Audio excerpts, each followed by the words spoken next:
Good evening, everyone, and welcome to our seminar. I'm Cengiz Gunes, and I'm going to be moderating this seminar. I'm one of the committee members of the Kurd-Akad UK.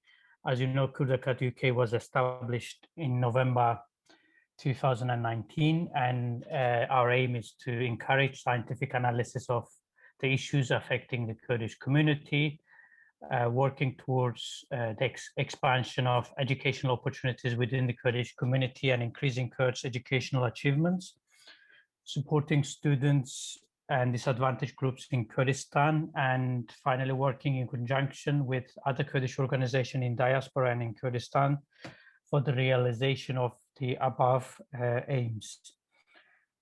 And today's guest is Dr. Sait Keskin, and he will be talking about his PhD thesis that he defended recently.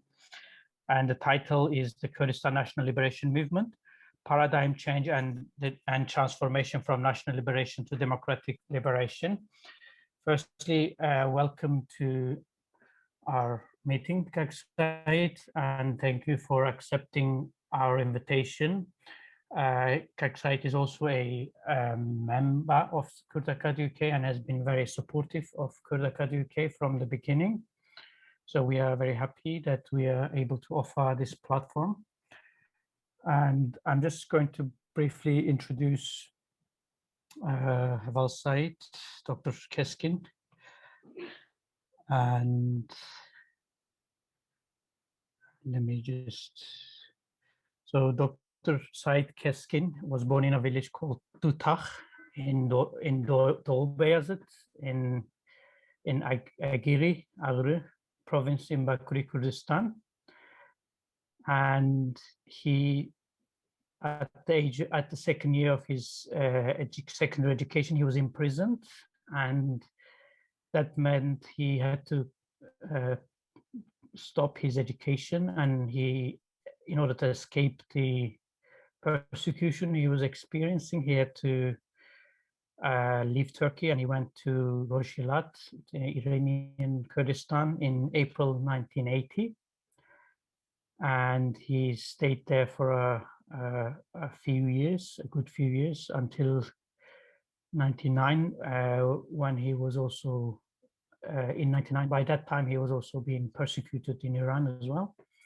So he went to Kurdistan region, and then he came to the UK in the year 2000. In the UK, he learned English first of all. He then completed a BA in international relations and politics, and then he did a master's degree in Kurdish studies at Exeter, and then finally completed his PhD at the Kurdish studies in the University of Exeter. And so today he will be talking about his PhD, and he'll talk about why he wrote it, what are the main findings, and sort of his insights into the Kurdish movement.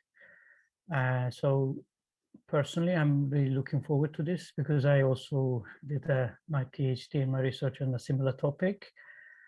And as you know, the Kurdish movement in Turkey has been, the contemporary Kurdish movement in Turkey has been sort of existing since 1960s, and gradually there has been various movements or various groups that have become the main focus of this movement. And from late 70s, early 80s onwards, the Kurdistan Workers' Party, the PKK, has been the dominant group. And I think your PhD, Sait, is mainly about the PKK as a movement, right?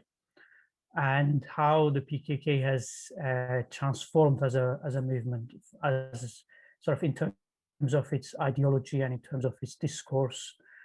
And in terms of his political objectives, and where sort of it started off as a movement that was advocating the creation of an independent state in Kurdistan. And currently it's advocating a form of Kurdish self-rule within the existing states. And Dr. Sait Keskin will explain the story in a much more detailed way. And now, Dr. Sait Keskin, the floor is yours. Thank you very much, and hello to everyone. Thank you very much for Kurd-Akad UK for inviting me to participate to this webinar and to explain why and how I did my PhD thesis on the Kurdistan National Liberation Movement, why I choose paradigm change and transformation, why I choose from national liberation to democratic liberation. So I was reading many books about different writers, different researchers. One of them was the Joost Jørgen and Ahmed Hamdi Akaya. They both wrote about the PKK was given birth, that was born inside of the Turkish left.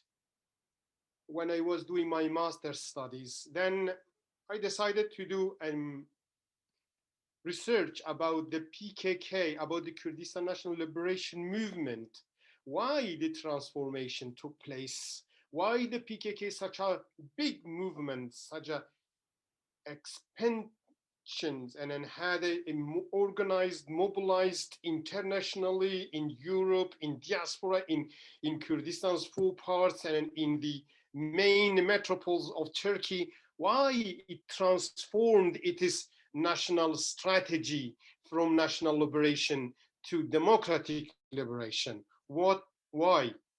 And also, it was a question when Abdullah Öcalan moved from Syria on 9th of October 1998. It was on the Met TV. He declared that we moved from Ankara to Kurdistan, to northern Kurdistan. We became a party. When we moved from Bakur, Kurdistan to the Middle East, we became an army. And when we are moving to the world, to Europe, we will definitely become a state. So these questions, so the PKK was given birth by Turkish left, and the party, army, and the state caused me to do a research. I focused on my on the PKK's transformation, but also I read Dr. Cengiz's book many times, and then also another one by another writer about the Kurdish nationalism in Turkey, and I read them as well. So why the PKK? I look at the Kurdistan liberation movement, especially from 1806, from Abdurrahman Pasha Baban, then coming to Mir Muhammad Ravanduzi, then coming to Bedr Khan Begi Botan and Yazdan Sher, then coming to Ubaydullah Nehri. The Kurdish League first was established, and then Ubaydullah Nehri asked the Tsar of Russia and the King of Britain, that explaining that we are different nation, we have a distinctive language, culture, history. We want to take our affairs in our hands, and then we are separate nation. We want to be separate from them. And then Ubaydullah Nehri was fought against Iran and Ottomans, but unfortunately failed. Then Simko Aghay Shikak from 1905 to 1930, then failed. Then Sheikh Mahmoud Barzanji, Mullah Mustafa Barzani in Bashur, then in Bakur, Kochgiri in 1921, Ali Sher, and then in 1924, Azadi was established in Erzurum, by Khalid Beg Jibri, Yusuf Ziabek, and so many, and so on. And then Agri revolt, then Sheikh Said revolt in Ahmed, and then Agri revolt, Dersim revolt. All these things, read them why all of them failed. And then finally in 1975, the Mustafa Barzani-led revolt was failed. When I was doing research, I found that the up to 1975, when the Mustafa Barzani-led national liberation movement was failed to guarantee the constitutional right of Kurdish people in Bashur Kurdistan in Iraq, then a plural political environment came to the core in Bashur Kurdistan, in Rojhelat Kurdistan, as well as in Rojava Kurdistan too. But in Bakur Kurdistan, as Dr. Cengiz is much better, he knows much better than I, but up to 1960, there was, from 1938 to 1960, there was a silence in Bakur Kurdistan. And then from 1960 on, then the Kurds, the energetic young university students, became members of the Turkish Workers' Party, then slowly participated in the political activities. And then in 1968-9, they established the Eastern Democratic Revolutionary Hearts, or assemblies, called DEDECO. They separated from the Turkish because they had disagreements, and then Turkish left wanted to impose their ideology mainly sourced from Kemalism. They wanted to be separate from them. But also the 1961 to 1971 Mustafa Barzani, or Kurdistan Democratic Party led national liberation movement in Bashur Kurdistan, also having its direct and indirect impacts on the Kurds from all parts of Kurdistan. So in 1960s, 70s, and then 71 too, so the political plural environment came to the core. Many organizations in Bakur Kurdistan came to existence.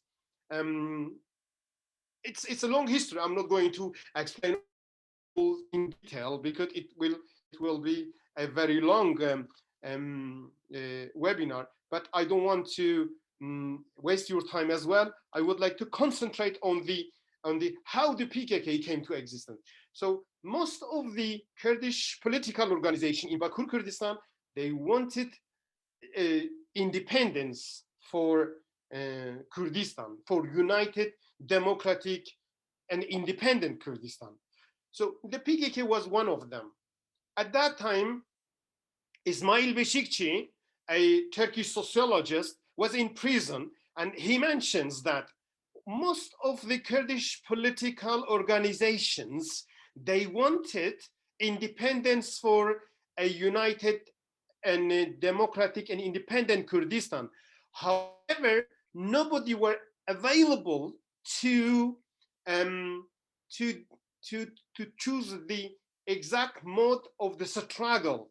And so all of them were saying that the armed struggle would be the only way, the prolonged popular war would be the only way. But nobody were acting practically. So the PKK came to the core as a young group of the students. So we see the history when we look at the interviews of the Partiya Karkeri Kurdistan's founder Abdullah Öcalan. He says that I was in a traditional Kurdish village in Amara, and then my socialization starts from that village. When he moves to Nizip, when he moves to Ankara, and in boarding school of the land registry school, then he becomes a civil servant and becomes a civil servant in Ahmed, the land registry department. from why I did this, that my distinction and I separate from my approach from Ahmed Hamdi Akaya and Yusuf Jongerdan, that Abdullah Öcalan's political socialization starts in Ahmed. In Ahmed, he was staying in a bed and breakfast, the bed and breakfast owned by Behjat Canturk's father, who was from Lice. He was an Alawi Kurd. He was a patriot Kurd. He was intervened to the political activities, but he was a very patriot.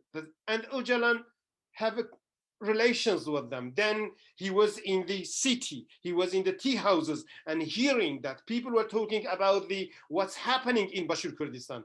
Barzani's Peshmergas, Mustafa Barzani as a legendary hero.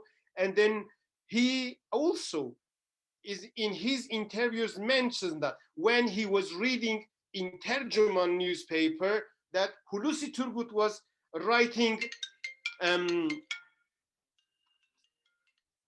sorry for that, and writing about what's happening in Bashur and what's about the legendary Mustafa Barzani's movement, and then how it has its effects on Bakur Kurdistan and other parts of Kurdistan too.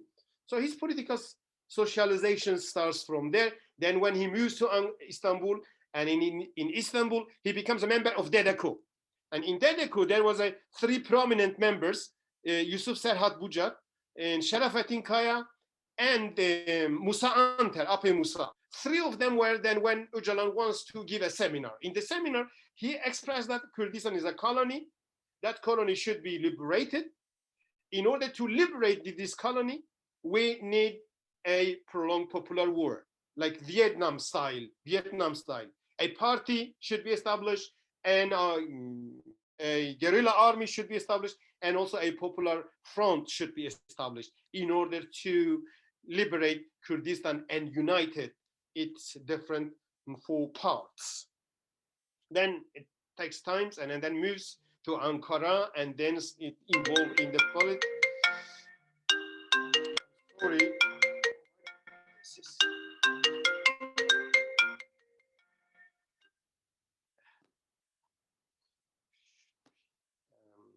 Apologize. Sorry for that. That's telephone.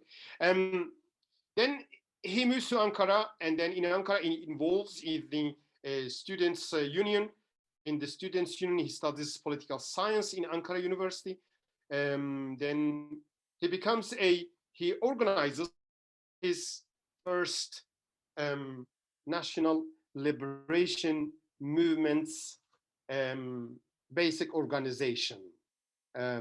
He tries to choose his friends from the universities, talented students.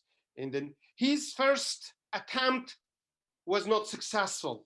His first attempts was 6 Kurdish students, but his first attempt was not successful. Second attempt, he becomes friends with Ali Haydar Kaytan, and then 3 other Turkish leftist students.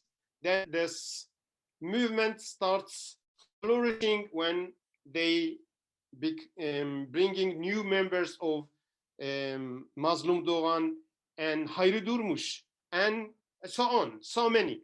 Then this movement moved its cadres to Kurdistan, a prominent militants to Bakur Kurdistan, organizing, but their ideas magnifies people, and then people get involved and then supports them.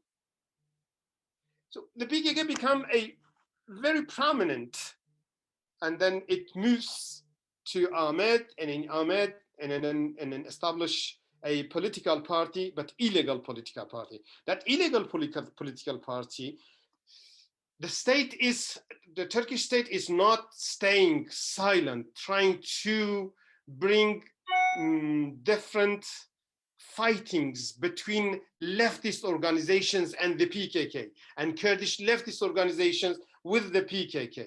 So many different fightings took place until the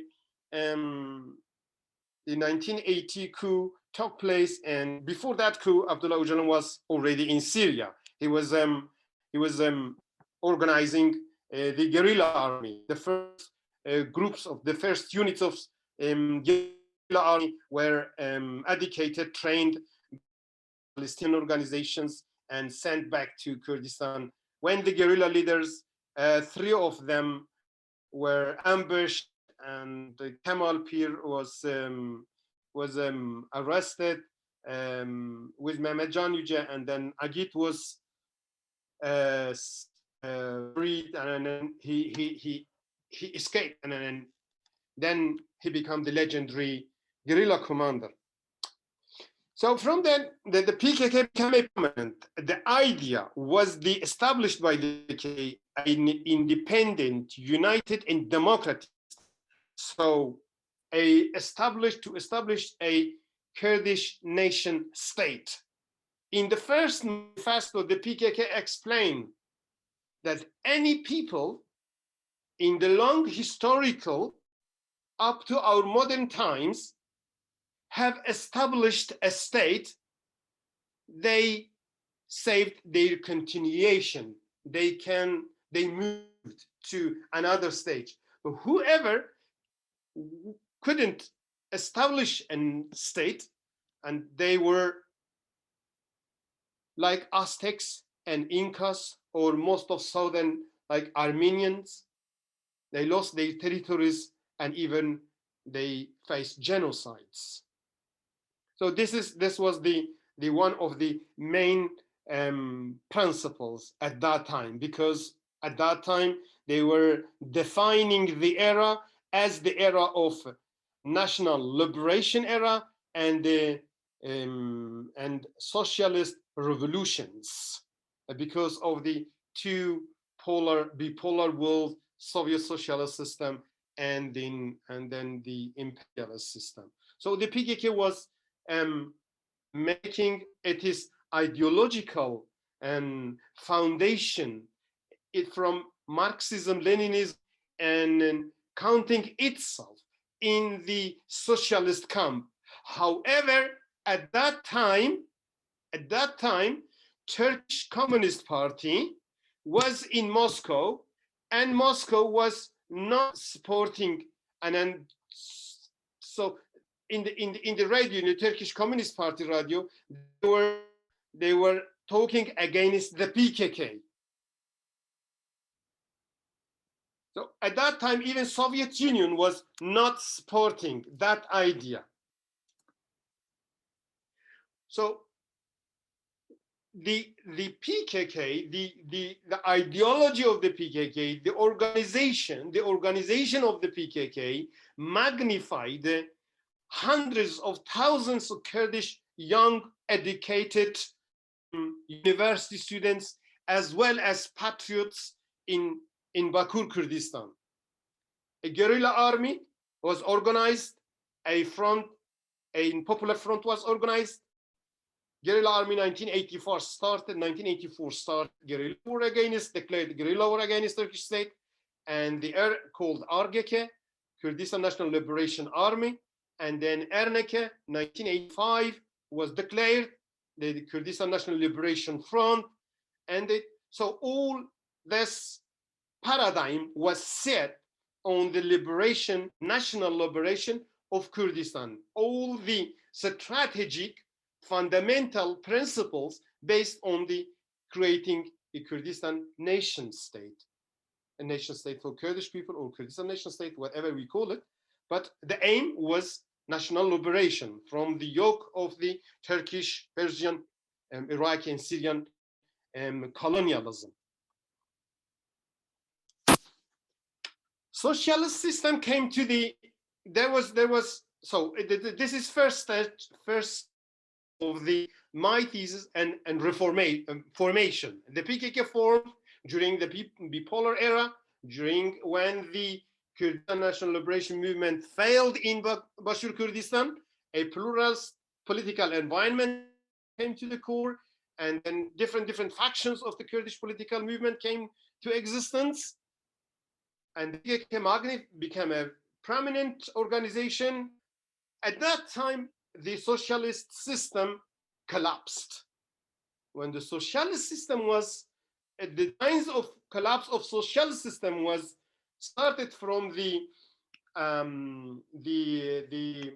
union in workers' union in Poland, and then it spread. And when Gorbachev explained the glasnost and Prostrika, and then the PKK also started to think about reformation, to reform, to the organization. At that time, up to that time, Öcalan never had any interviews with any journalist. Then Mehmet Ali Birand comes to with PKK's European representative, organizing that Mehmet Ali Birand, a prominent Turkish journalist, comes to the Bekaa Valley and spent 2-3 days with the PKK guerrillas, Abdullah Öcalan, how they train the guerrillas and how they aim to liberate Kurdistan, to establish a united, independent, and democratic Kurdistan. This is the signs of the Öcalan says that we don't want to cause hundreds of thousands death, but if Turkish state can compromise, we will be able to not to ask an immediate separation. So international political situation also causing that reformation of the PKK. Soviet Union collapsed. There was no socialist system. Palestinian and Israelis, they were negotiating peace process. Humanitarian intervention took place in Bashur, Kurdistan. When Saddam Hussein occupied Iraq, Kuwait, and then the international coalition helped to create safe haven in Bashur, Kurdistan, to no-fly zone created. Then a new signs of the new changes taking place. So then Turgut Özal, the president of the Turkey, was half Kurdish. He was saying that I will be able to negotiate and to solve Kurdish problem, even if the solution would be a federal solution. Although he was thinking that to annex Bashur Kurdistan, Kirkuk and Mosul petrols, but again there was a great signs from Özal expressing that to solve Kurdish problem. So late Jalal Talabani intervened and tried to play a role between the PKK and the Turkish authority, and also Kurdish members of parliament like Hatip Tishla, Ahmet Türk, Leyla Zana. They were also meeting Özal and playing a role, mediation role between Turkish state and the PKK. So finally, on 17th of March 1993, the first ceasefire was declared. The PKK leader was with Kemal Burkay, Hamresh Rasho, many, and then Mam Jalal, and then all of them. It was a great sign, a great achievement for the Kurdish liberation movement in Turkey. Started guerrilla war, and then has its Popular Front, organized millions, hundreds of millions Kurds in Europe, has its offices, its representatives, and also in the process of the creating a Kurdish national parliament in exile. So it was a sign of reformation. then the PKK tried to reform. At the beginning, saying that we cannot intervene or participate to the parliamentarian politics because there was not any political environment. But when the opportunities occurred, they used the opportunities, and that became the signs of reformation of the PKK. By the 1995, the PKK removed the sickle and hammer from his party emblem and replaced it with flambeau. That was the reformation. The PKK from birth up to 1998, then formation, achieved what they wanted, to create a party, create a guerrilla army, create a popular front, and to then, when achieved to this, then in 1995, they established Kurdistan Parliament in Exile. That Kurdistan Parliament in Exile was given access to many, many parliaments, national parliaments in Europe, France, in Netherlands, in Brussels, in Moscow, even in Germany, in Norway. Most of them, they were taking their monthly meetings in the national parliaments of European countries. So it became a great achievement. And so I'm not going, how much time do I have, Dr. Cengiz? You have about 10-15 minutes. Okay. If you want, you can have more, but yeah, I'm going we can cover certain things in the discussion as well. Yes. So also from the reformation process, the strict ideological insistence and the principling, everything on the base of Marxism-Leninism was get distanced. In the PKK's monthly newspaper, Sarkhobun, called Independence, it was distancing that from the, because the Marxist-Leninism was not able to achieve whatever they aimed. So the PKK distanced itself. So must become a socially, bring the most of the stratums of the Kurdish society, creating so many different organizations, Yazidi organizations, Islamic organization, Alawi organizations, so many, and so on. That it becoming socially, rather than thinking they proletarian led a party and then Marxist-Leninist ideology, distancing. The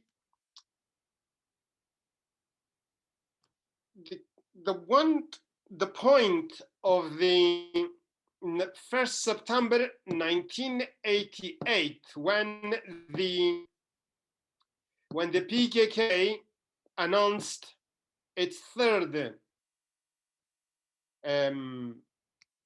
ceasefire.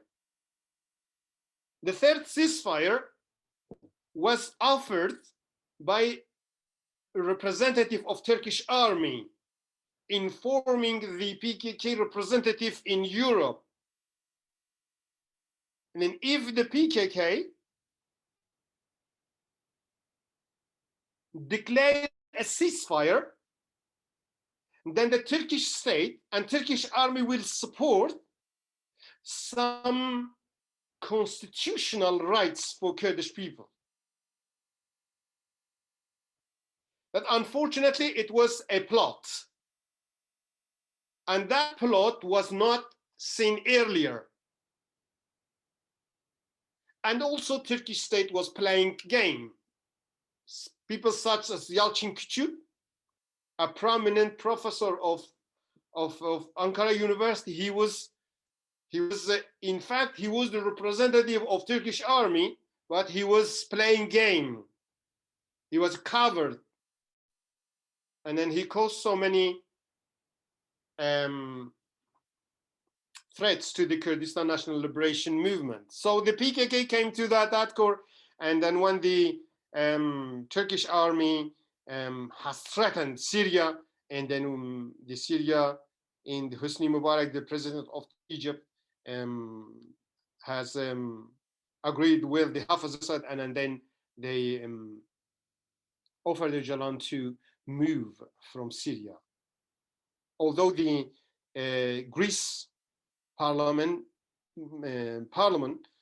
had invited Öcalan, but when Öcalan went to Assen, and he was not welcomed, and then he stays there. Then he moves to Moscow and stays there for 4 to 45 days. Then moves to Italy, and then in Kenya, it was handed over to Turkish authorities. That is up to that, and then the PKK's formation and reformation. Reformation, it's ended, and transformation. The PKK's transformation started. I thought, how much has the prison caused the ideological and political change of the PKK leader? Where the PKK leader started this process long time ago, but he was blamed by so many that he surrendered to Turkish state. But in fact, he was establishing the persecution for Kurdish question, not only in Turkey, but also in full Pakistan. For example, in 1982, the PKK's second important document called the Kurdistan National Liberation Problem and the Solution. Kürdistan Ulusal Kurtuluş Problemi, Kürdistan Ulusal Kurtuluş Sorunu ve Çözüm Yolu. Then at that, it offers to all Kurdish political organizations to get united, to bring a Palestinian style, a congressional organization to represent all the Kurds. But they tried, and then they were not successful many times. But this transformation of the PKK started when Öcalan was in prison.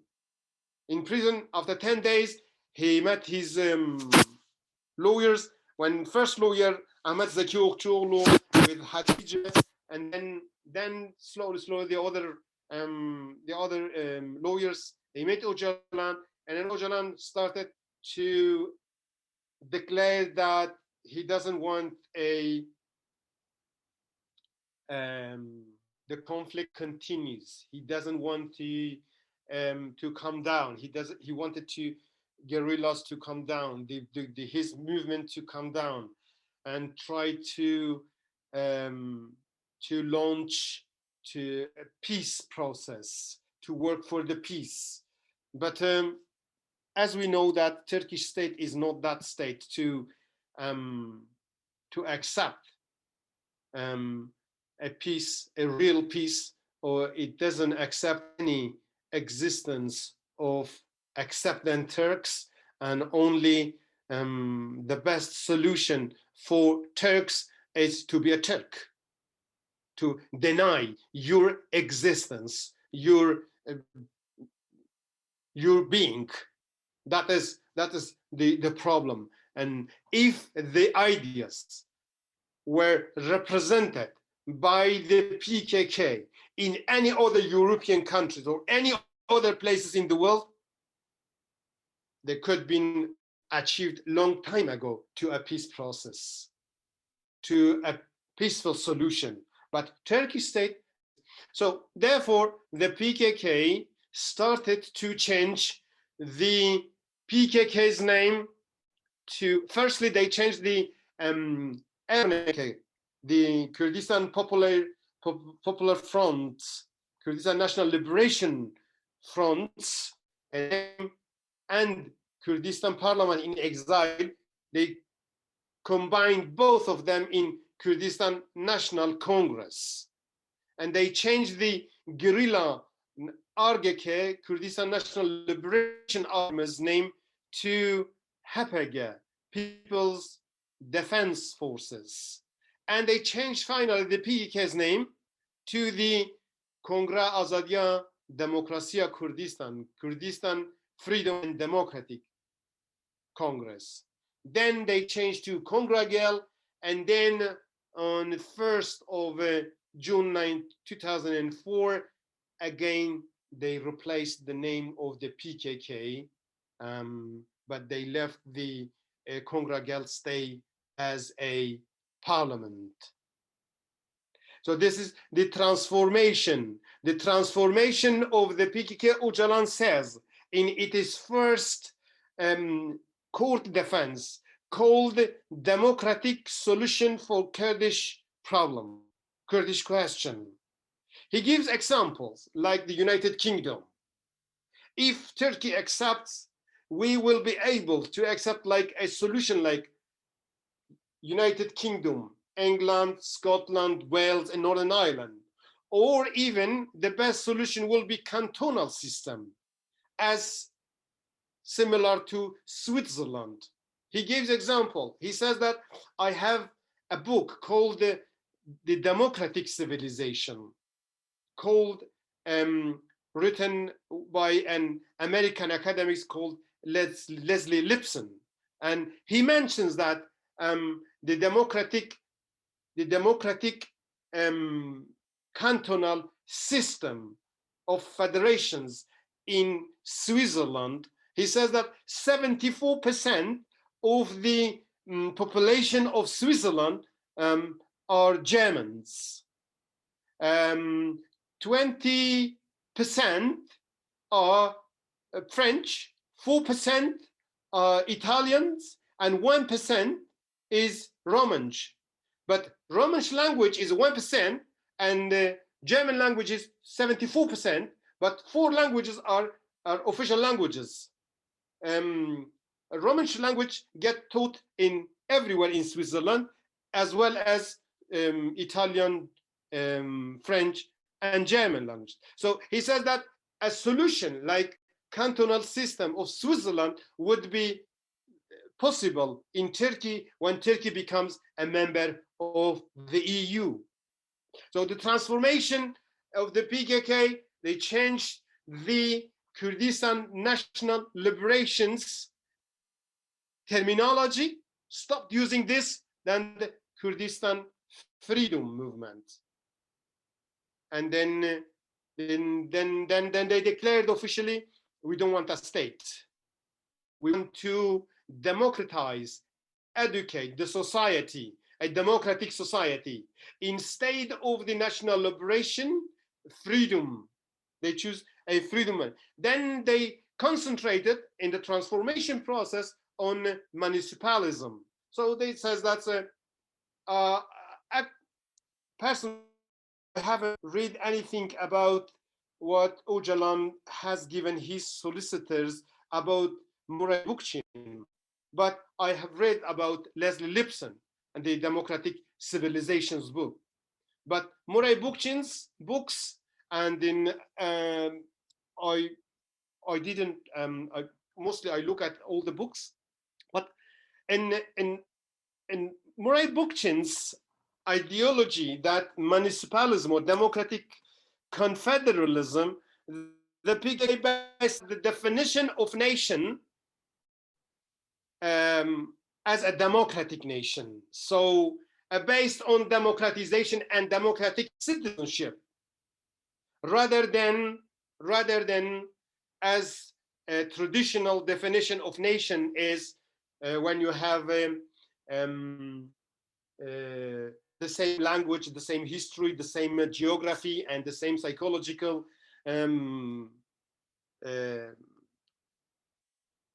well-being. All these things are the elements of being a nationhood.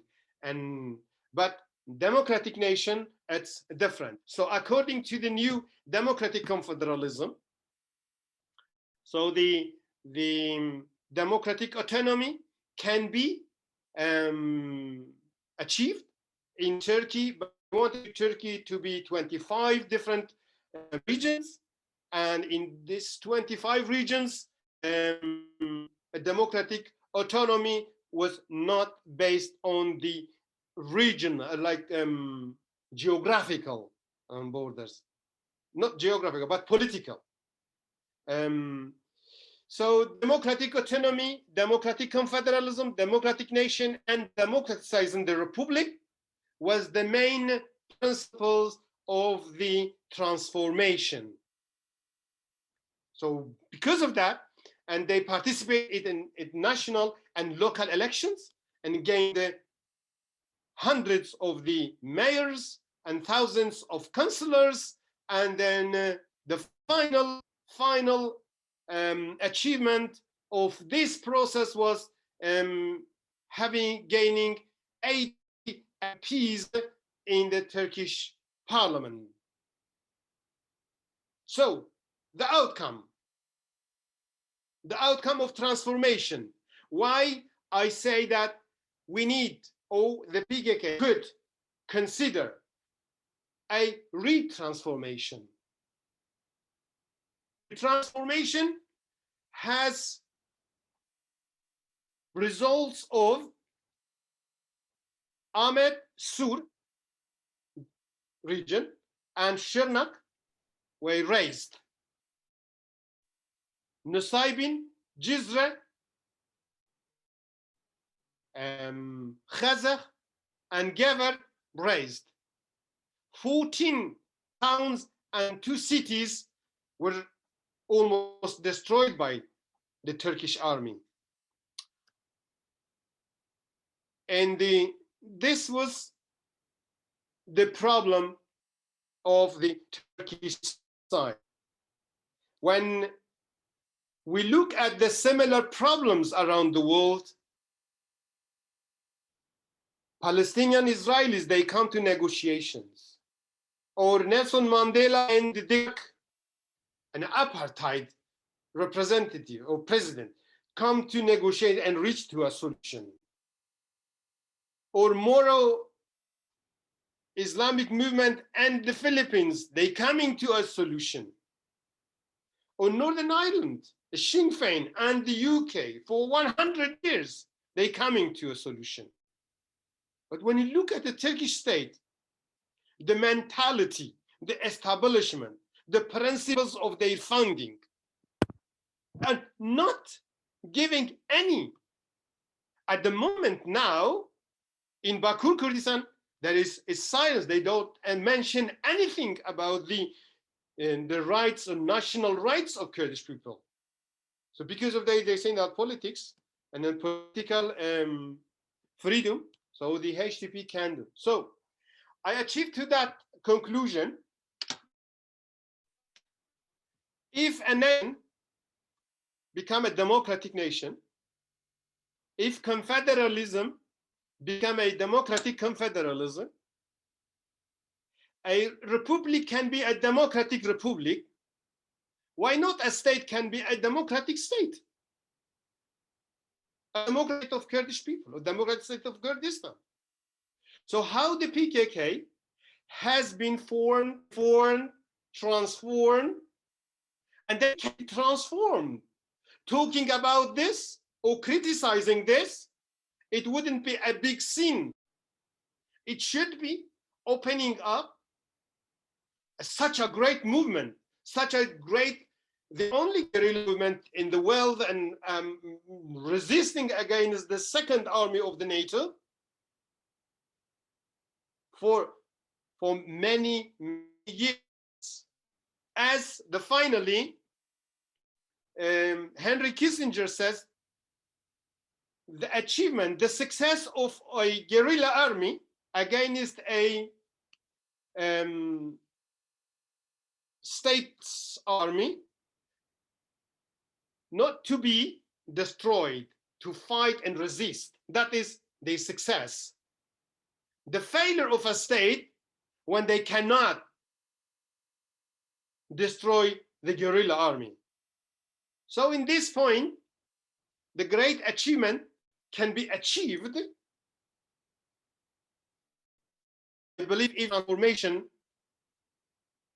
continues with the retransformation, maybe some retransformations. Thank you very much for the listening, and I will be ready to answer any questions. And سپاسکم کاک حسن تو بخیر بی. Thank you, Dr. Keskin. It's obviously a very difficult task to talk in 45 minutes the past 70 or 60 years of political activities during which so much transformation has happened. So if we sort of from the 60s onward, there was the idea of Kurds organizing by themselves was something that many people rejected. Many people, as you mentioned, in the Turkish left. And from there, as you mentioned, to a very popular mobilization and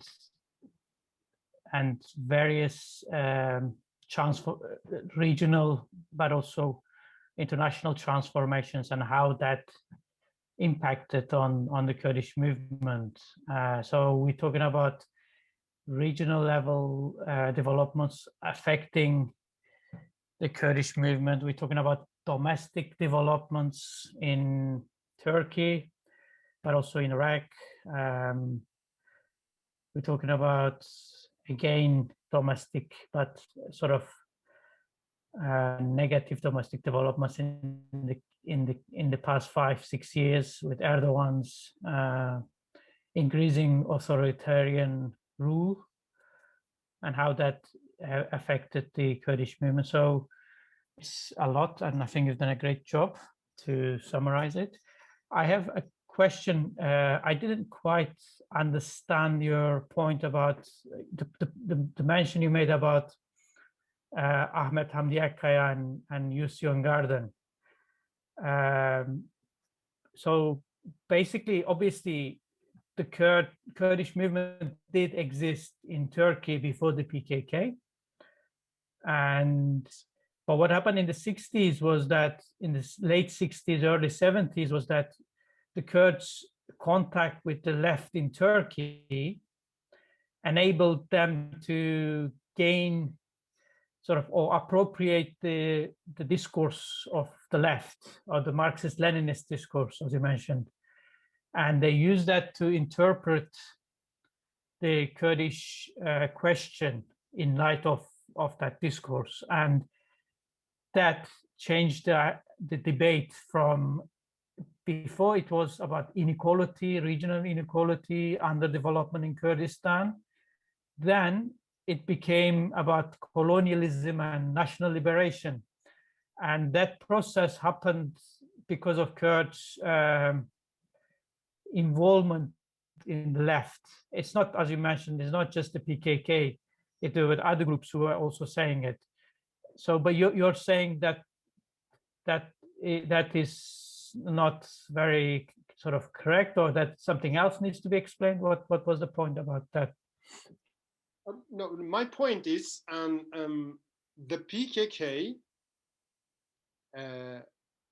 wasn't born in the Turkish left. The PKK's social, national, political roots belongs to Kurdistan, was born in Kurdistan. It doesn't matter. It was organized in Ankara at the first time. But all of them were Kurdish students. Only three of them. The majority. Only three of them. Big majority. Kemal Pir, Haki Karer's brother, I know him very well, and Duran Kalkan.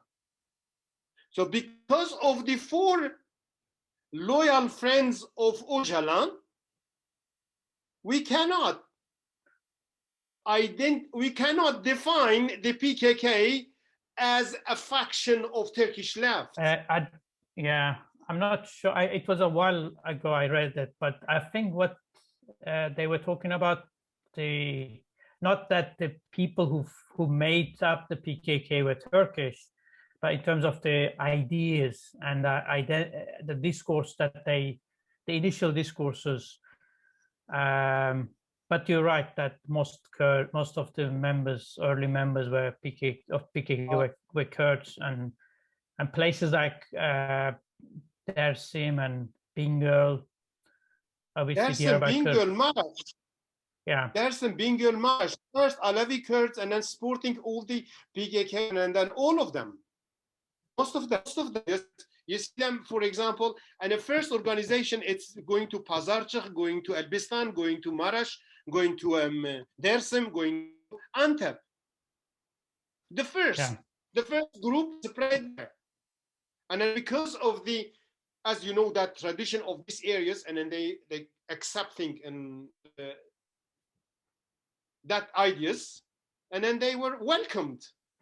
And most of the political decision takes in although in Ankara he participated to some different seminars.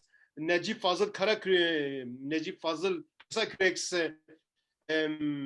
anti-communist seminars, but he's surprised when he says that when he found a book of the alphabet of socialism at his bed, and then he reads, and then he says that Muhammad lost and Marx won. So anyway, he went to Ahmed, and then his political socialization definitely got established and founded, and the first principles of socializations are in he explains, and Devrimin Diliva explains, and this in one of his books. There's another point I want to question. Another question: when you were you've been talking about the PKK, but then towards the end you start mentioning the legal parties contesting the local elections, and then you mentioned HDP. I just want to ask you, in my work, I make a distinction between the 2 different movements.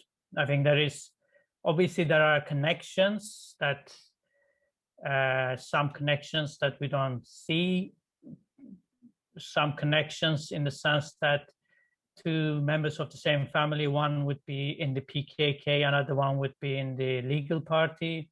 So there are sort of connections like that, but essentially they are different movements. And so to what extent it's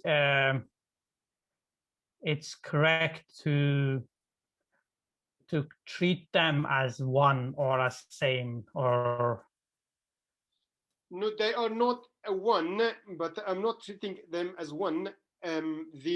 All the from HEP to DEP, HEP, HADEP, and HDP, BDP, DDP to HDP, all of them somehow have been supported and to do politics as especially after transformation, after the imprisonment of Öcalan, the PKK wanted to bring the solution and help the non-violent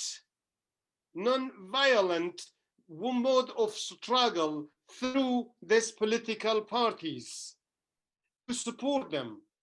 But of course, the institutional establishment of Turkish states doesn't allow these things. That is the problem. Otherwise, the PKK would be welcoming a peaceful solution at the earliest, but the Turkish state would never allow that. That doesn't want it. It says that democratization, democratic opening, is the fundamental enemy of Turkish state. Mm-hmm. Yeah. So the PKK, the HDP, or all these legal Kurdish supported or Kurdish right defended political parties were not a part of the PKK. No, yeah. They were like non-governmental organizations, civil society organizations, or political parties, but they were supported by the PKK. Maybe it's not at least not seen as an alternative. Yeah, thank you. Now we can ask questions from the audience. What I'm going to do, I'm going to allow people to unmute themselves, but I'm going to ask you to keep yourself muted unless you're speaking, so that because it creates background sound noise, and also sometimes people, I don't think any of you are those people, but they attack our meetings to disturb the meeting. So I'm going to allow you to unmute yourself, and you need to raise your hand if you want to ask a question. And the question, please sort of really restrict yourself to maybe 2 minutes maximum. Okay, who wants to ask a question?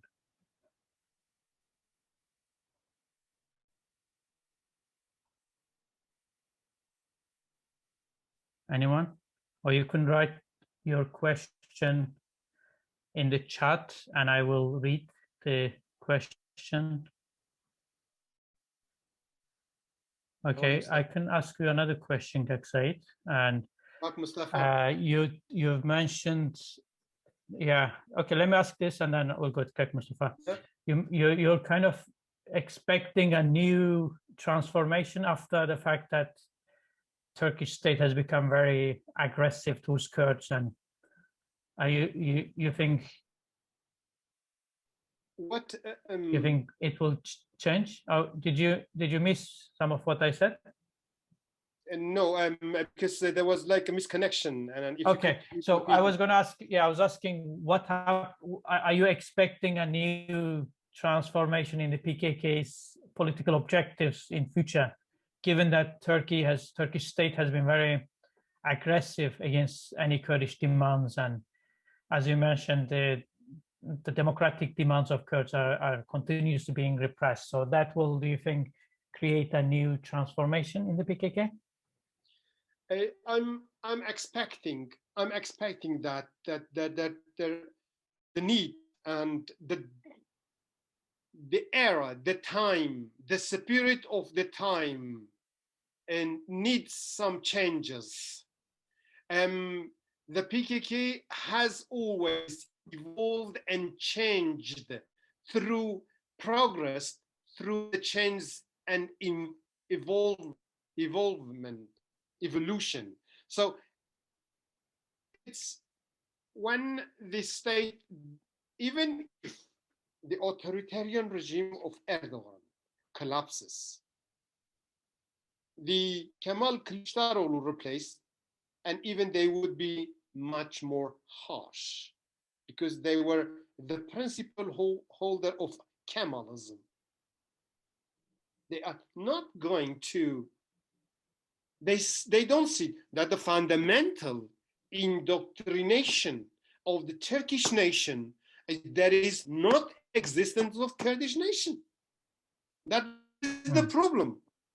You cannot, that is the problem. You cannot take the heavy load of the revolution in Turkey on the shoulders of the Kurdish nation.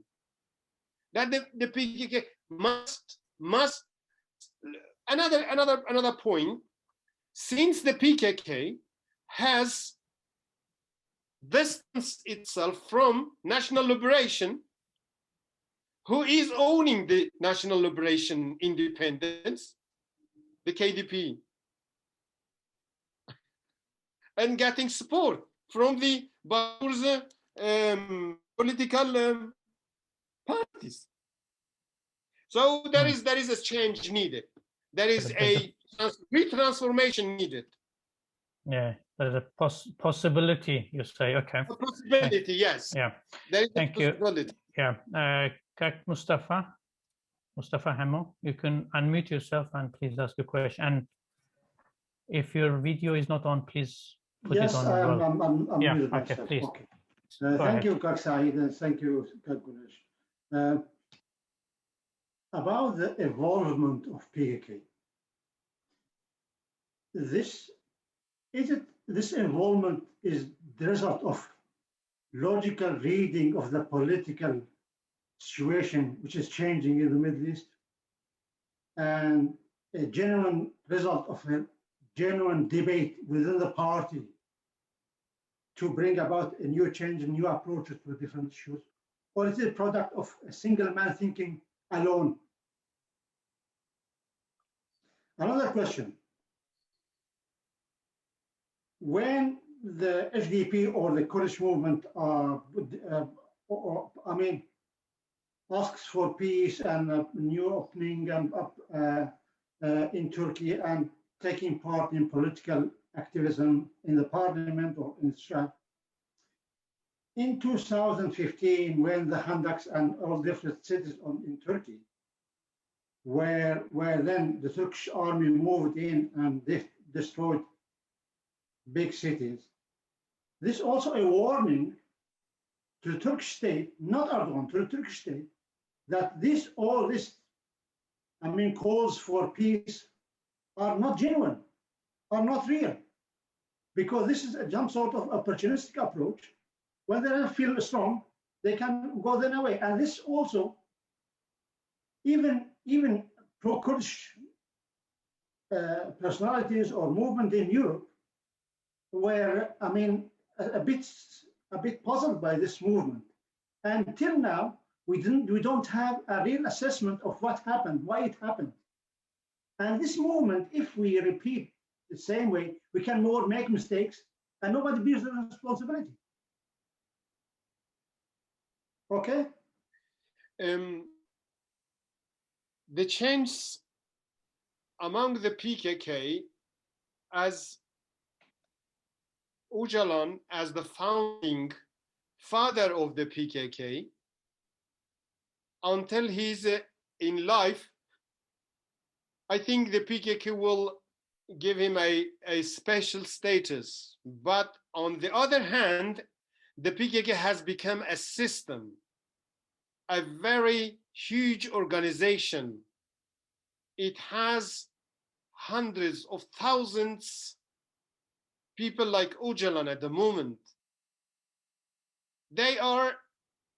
I am sure they are discussing so many things.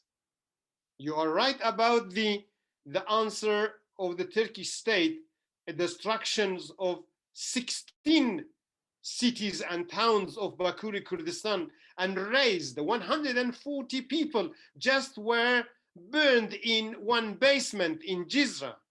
That was the answer of transformation. Turkish state doesn't accept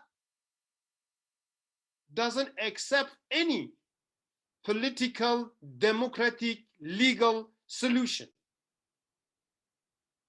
There must be a different approach.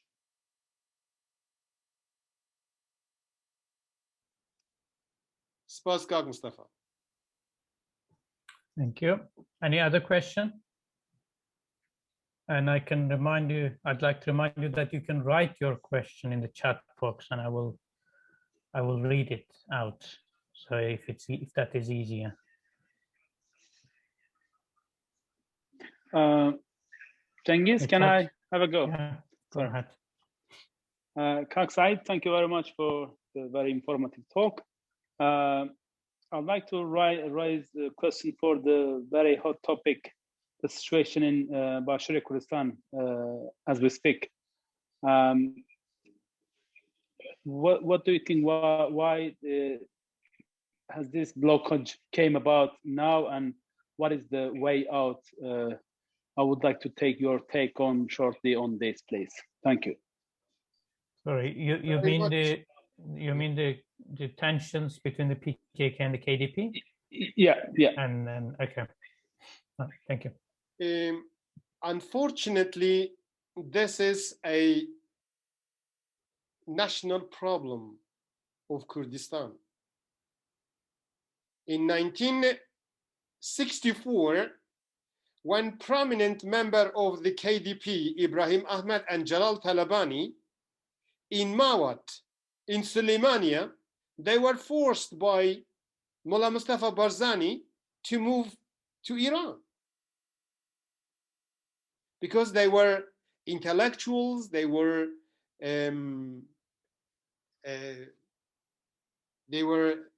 educated, and they were lawyers.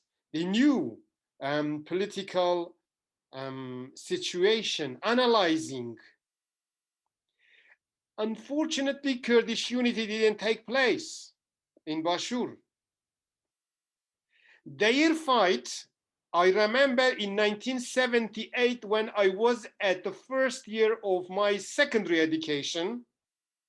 In 1978, when the Turkish newspapers giving big titles that 100 Peshmergas killed in Beitul Shabab, 200 killed in the Uludere, 300 killed in, and then the KDP, unfortunately, with Turkish, who knows, and Turkish intelligence agency, but they killed 800 Peshmergas of the PUK,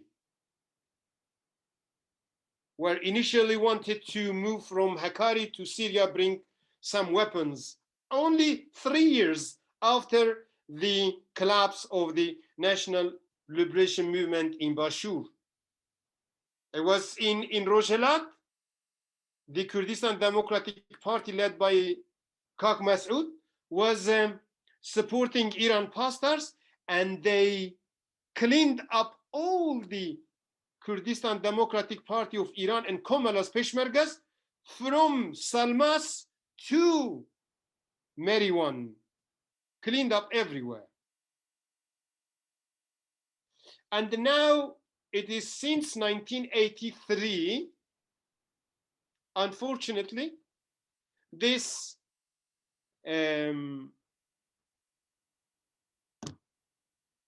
problems of the Turkish army attacking the PKK bases in Bashur has been continued, but this time is different. This time is the AKP and MHP, MHP, with Ergenekon, and they are in power, and they want to overcome on the Kurdistan freedom movement, the PKK. They want to, but there's a strife, a big strife, and unfortunate. And the KDP is silent, but helping Turkish. They're saying the PKK must leave these areas. While they were in Rojhelat, they were supporting Iranian army, and they cleaned up for 3 years against the Kurdistan Democratic Party. Unfortunately, it's our national problem. Our political parties, they don't have that logic to get a national front, unfortunately. Until we don't get a national unification, this would be even worse. And Turkey at the moment has 47, 48 big bases in everywhere now. Khakurki, Avashin, Matina, Gare, Haftanin, everywhere. So the initiative should be somehow made By whom, I don't know. But it must be. It is possible. But why they don't make it, I don't understand. Sait, thank you. There are two more questions. I'm going to read them out. The question by Jalil Z. Says, thank you very much for your presentation regarding the transformation of the PKK. You said that the PKK wanted to become a peaceful movement. However, we saw when some of its members wanted to stop war, they were threatened by the PKK leadership. So how do you analyze that? I don't know which episode he's referring to, but probably the internal divisions within the PKK and well, the PKK, do you want to say something about that? Yeah, the PKK is a movement. Like every movement in the world, there would be some different ideas, different point of views, and different thinking. But I don't believe in that. If Turkish state come to a compromise, the PKK definitely will choose the peaceful mode of struggle, non-violent mode of struggle, and then solve the Kurdish question in a peaceful way. The PKK hasn't given up that the Kurds shouldn't have an assembly in Ahmed, in Dersim, or in any other. They haven't given up the ideas of creating a Kurdistan, but they want compromise. They don't want to bloodshed. But eventually, there would be a peaceful solution, I believe. So I haven't witnessed.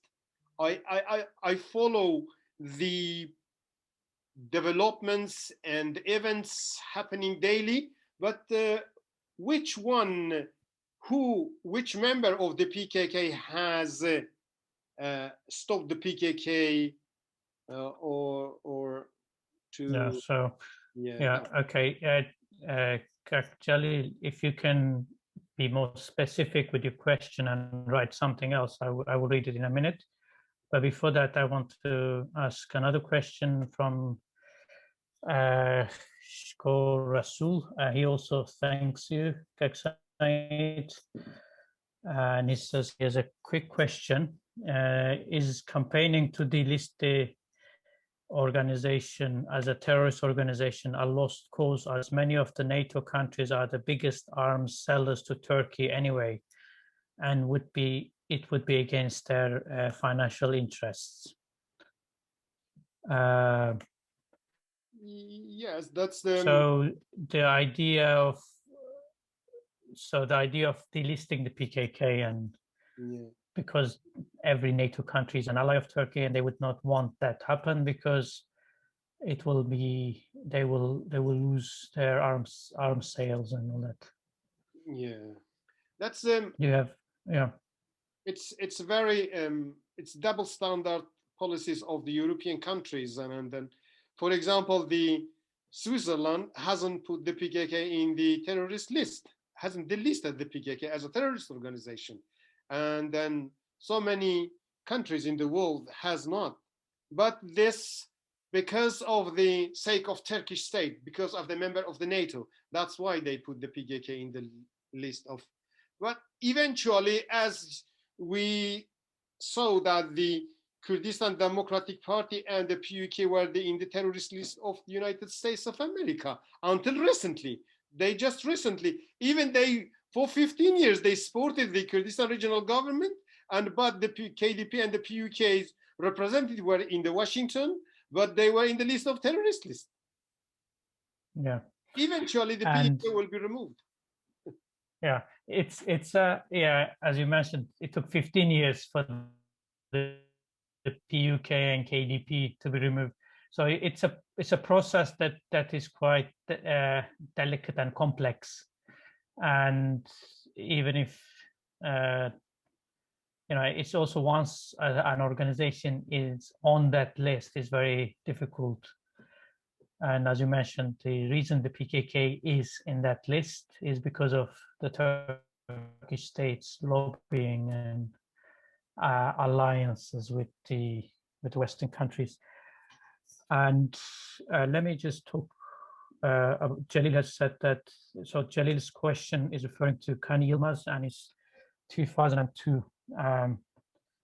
Yeah, the Kani Yilmaz was with Osman Öcalan. They were separated from the PKK in 2004.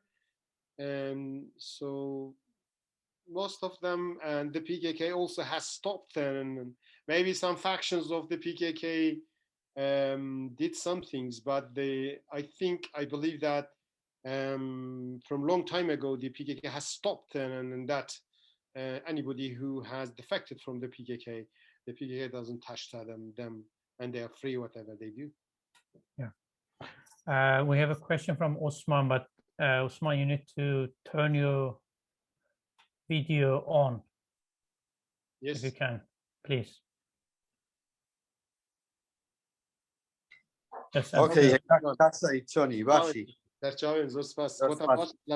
have a quick question. Sorry, I came a bit late, but you know about the position of the HDP in Turkey. I mean, Turkey tries to close down the HDP legally through legal methods, as well as politically putting pressure on its members.